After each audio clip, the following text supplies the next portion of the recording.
911, what's your emergency? You have to help us. He's bleeding. Oh my God, Sam! Miss, please calm down. Please state the nature of your emergency. There's been a crash. They're hurt. You have to help them. We're dispatching units to your location. Please stay on the line until they arrive. In a world where regrets are common, I was ignorant to a lot of little things that nearly cost me my life. I was scared with a lot of emotions running through me. When I tell people I'm a survivor, they need to know what made it possible. Welcome to the Dr. Vine Show, a podcast for people of all ages, highlighting and discussing health and well-being in grand style.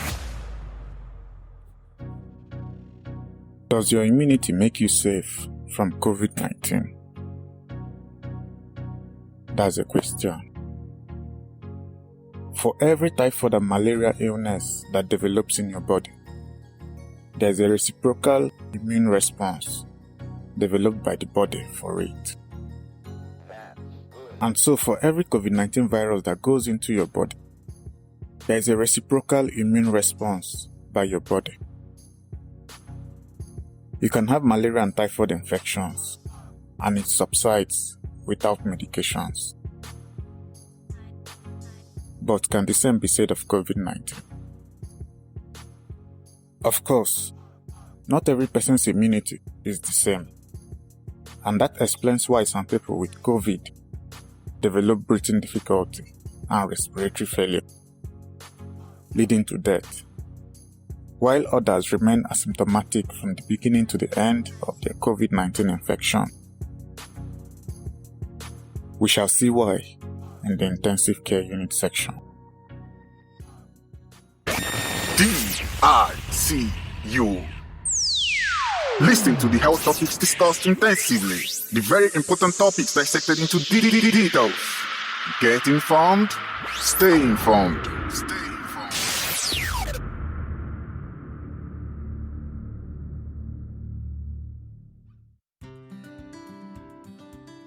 We are now updated about the 6 categories the coronavirus symptoms fall under, which determines whether a COVID-19 patient will need ventilator support and oxygen or not. Group 1 involved mainly upper respiratory tract infection like persistent cough and muscle pain. Group 2 involved upper respiratory tract infection plus fever. Group 3 involved gastrointestinal symptoms such as diarrhea.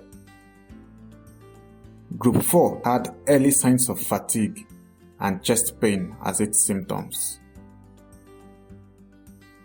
Group 5 had confusion and fatigue, and Group 6 had marked respiratory distress, breathlessness, chest pain, and confusion.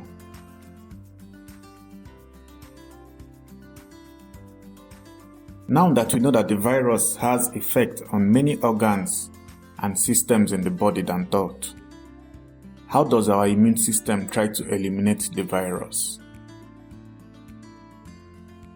The positive news is that our immune system can eliminate coronaviruses. It can take up to 2 weeks for most people. The functional part of our immune system kicks off on entry of the virus, but not until about 7 days does the T cells and B cells come into full play. They recognize there is an invader in the body. They are also able to pinpoint exactly what virus it is. They replicate through a series of mechanisms into thousands and produce antibodies. Patients with severe COVID-19 have higher antibody counts. This is the natural immunity the body provides against coronavirus. This natural immunity the body provides against invading coronavirus is the same response your body gives off when exposed to common cold. In order not to dive deep into immunology and bore you with a whole university course, let's understand the basic level of immunity. Now we have a brief idea about how the immunity against COVID works on an individual basis. What about the immunity that develops in a community following an outbreak, known as herd immunity? It was believed that detection of antibodies to coronavirus in a random set of individuals would mean other people within that community would develop antibodies too. Meaning, if 80% of a population is immune to a virus, 4 out of every 5 people who encounter someone with the disease won't get sick and won't spread the virus further. Usually, between 50% to 90% of a population needs immunity to achieve herd immunity. Some of this herd immunity can be established from mass vaccination. The challenge for infections without a vaccine, even when there has been a level of immunity developed by the adults, mean the disease can still spread among children and those with weak immune systems, and comorbidities like hypertension, diabetes, heart disease, and other chronic illnesses. The other challenge is a lot of viruses of the respiratory tract mutate over time. So even the herd immunity developed is only short-lived. So how are we going to achieve herd immunity from the COVID-19 disease?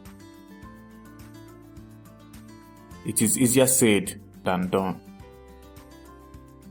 In the current case of no vaccines available yet, and with physical distancing and mask protective measures not being followed to slow down the spread of the virus, thousands and millions of people will get infected in a short period of time, which means the death rate will not be stagnant. In the future case scenario, the current level of infection is checkmated and number of new cases reduced until a vaccine is available, a highly effective vaccine that has been taken by a large number of the population. For us to maintain this current level of infection and reduce the number of new cases, the preventive guidelines recommended by the Center for Disease Control and Prevention, which includes face masks, hand washing, physical distancing, have to be followed to the letter. But the next best case scenario we can expect is somewhere in between the two instances I just described. That means infection rates rise and fall over time, while physical distancing and other preventive measures are relaxed following this fall, only to be re-implemented again and again until an effective vaccine is developed. Is it a good idea for someone with a sound immune system to get infected with COVID-19 to get it over with? I'll talk about that in the discharge summary.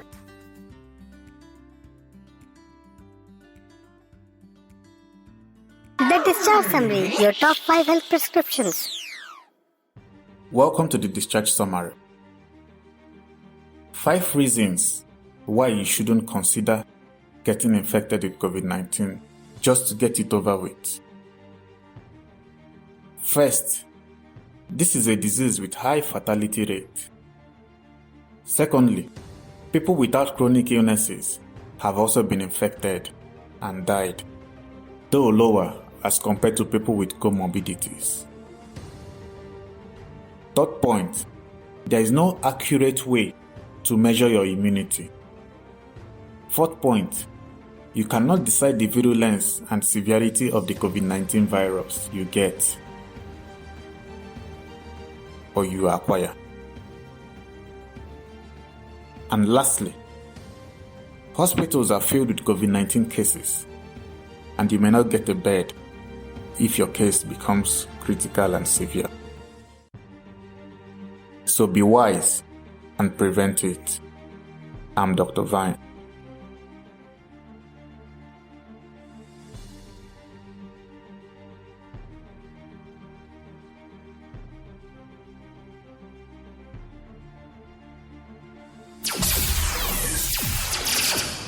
You are listening to the Dr. Vine Show, the most educative show on the planet.